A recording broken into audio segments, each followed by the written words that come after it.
வணக்கம், நான் உங்கள் மோகனா. 11/8/2025 திங்கட்கிழமை தினத்தந்தி. வாங்க வெளிநாட்டு செய்திக்குள்ள போகலாம். இங்க பாருங்க, பாங்காங் தாய்லாந்தில் ரயில் தரம் புரண்ட விபத்தில் 9 பேர் படுகாயம். இங்க பாருங்க,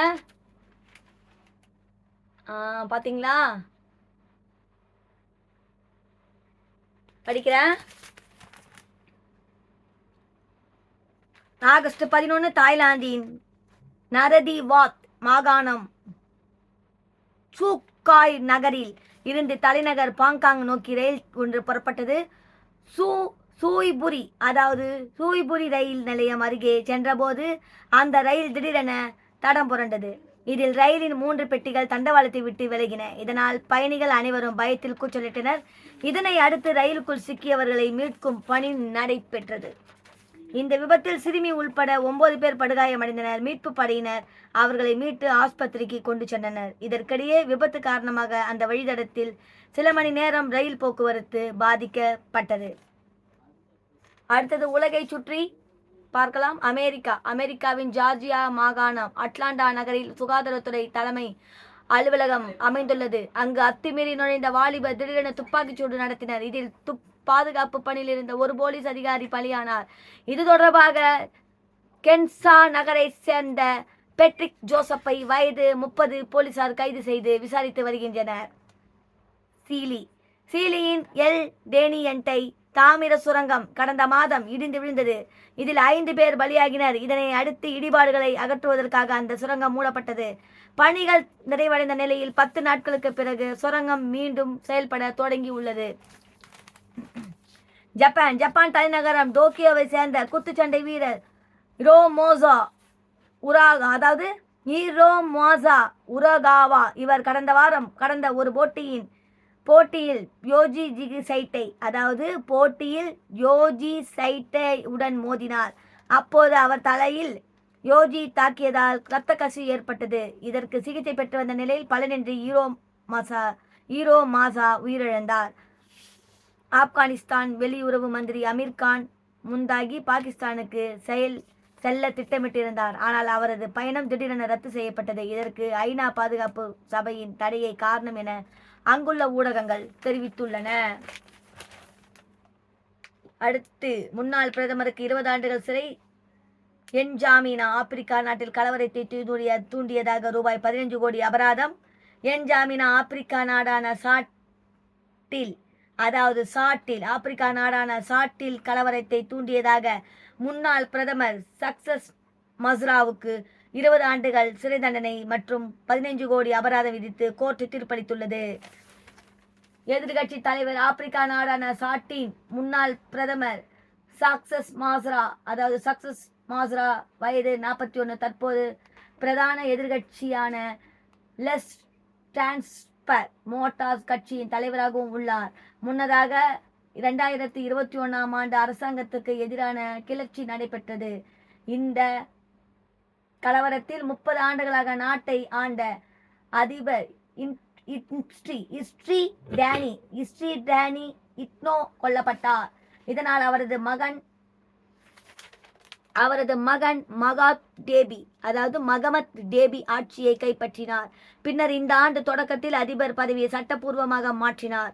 இதற்கு அங்குள்ள எதிர்கட்சிகள் கடும் எதிர்ப்பு தெரிவித்தனர். குறிப்பாக எதிர்கட்சி தலைவரான மஸ்ரா அதிபர் மகமத் டேபியை கடுமையாக விமர்சித்தார். இதனையடுத்து லோ கோன் ஆக்சிடென்டல் பகுதியில் கடந்த மே மாதம் விவசாயிகளுக்கு கால்நடை மேய்ப்பவர்களுக்கும் இடையே மோதல் ஏற்பட்டது. இந்த மோதலில் இருதரப்பை சேர்ந்த 35 பேர் பலியாகினர். இதற்கு மதுராவை முக்கிய காரணம் என குற்றச்சாட்டப்பட்டது. எனவே கலவரத்தை தூண்டியதாக கோரி போலீசார் அவரை கைது செய்தனர்.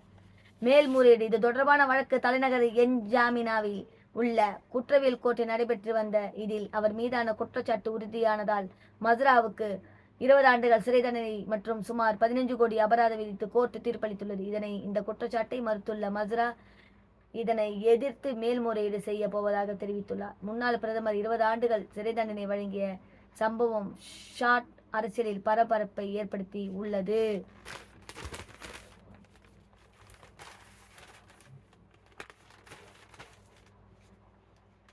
அடுத்தது,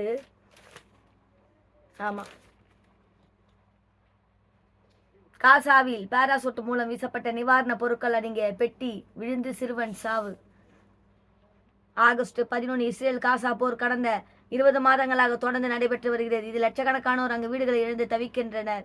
எனவே ஒருவேளை உணவுக்காக அவர்கள் பிறரிடம் கையேந்த நிலை உள்ளது. இதனால் இஸ்ரேல் அமெரிக்காவாக ஆதரவு பெற்ற தொண்டு நிறுவனங்களுக்கு அவர்களுக்கு நிவாரணப் பொருட்கள் வழங்குகின்றன. அதன்படி ஹெலிகாப்டரில் இருந்து பாராசூட் மூலம் நிவாரணப் பொருட்கள் அடங்கிய பெட்டிகள் நெட் ஸ்ட்ரீம் பகுதியில் மீசப்பட்டன. இதனை பெறுவதற்காக மக்கள் முண்டியடித்து சென்றனர். அப்போது அதில் ஒரு பெட்டி சிறுவன் மீது விழுந்தது. அங்கிருந்தவர்களை சிறுவனை மீட்டு உடனடியாக ஆஸ்பத்திரிக்கு கொண்டு சென்றனர். அதற்குள் அந்த சிறுவன் பரிதாபமாக உயிரிழந்தார். சீனாவில் பெய்ஜிங் சட்டவிரோத கருக்கலைப்பு உதவிய வெளிநாட்டு பணிப்பெண்கள் கைது.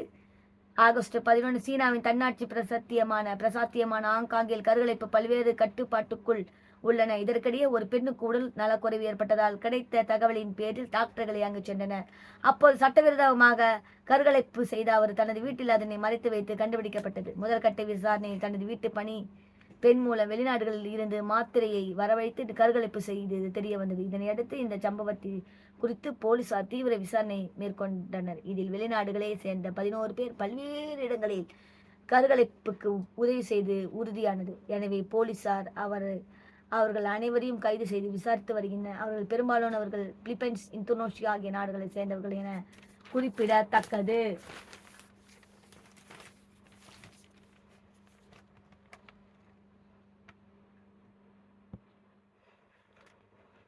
ஆமா, கம்போடியா எல்லையில் கன்னி வெடியில் சிக்கி தாய்லாந்து வீரர்கள் 3 பேர் படுகாயம். பாங்காங் ஆகஸ்ட் 11 தாய்லாந்து கம்போடியா இடையே நீண்ட காலமாக எல்லை பிரச்சனை நிலவுகிறது. அதன்படி கடந்த மே மாதம் ஏற்பட்ட மோதலில் ஒரு கம்போடியா வீரர் கொல்லப்பட்டார். இதனை அடுத்து அந்த பிரச்சனை பூதாகரமாக வெடித்தது. பின்னர் பேச்சுவார்த்தை மூலம் எல்லை மோதல் முடிவுக்கு கொண்டு வரப்பட்டது. இந்த சூழ்நிலையில் கம்போடியா எல்லை அருகே தாய்லாந்து வீரர்கள் ரோந்து பணி மேற்கொண்டனர். ஆவோ கிரிசானா எல்லை பகுதியில் சென்றபோது அங்கு புதைந்து வைக்கப்பட்டிருந்த கன்னி வெடியில் ராணுவ வீரர்கள் சிக்கினர். இதனால் தாய்லாந்து வீரர்கள் 2 பேருக்கு படுகாயம் ஏற்பட்டது. அதில் ஒருவர் தனது காலை இழந்தார். எல்லை பிரச்சனை முடிவுக்கு வந்த நிலையில் 3 பேருக்கு படுகாயம் ஏற்பட்டது. இந்த சம்பவத்தால் தற்போதும் மீண்டும் பதற்றம் நிலவுகிறது. இத்துடன் இந்த செய்தி அறிக்கை முடிவடைகிறது. மேலும் வேறொரு செய்தியோடு நான் உங்களை சந்திக்கிறேன். அதுவரை உங்களிடமிருந்து டாடா பை பை சொல்லி விடைபெறுகிறேன். உங்கள் மோகனா. நன்றி, வணக்கம்.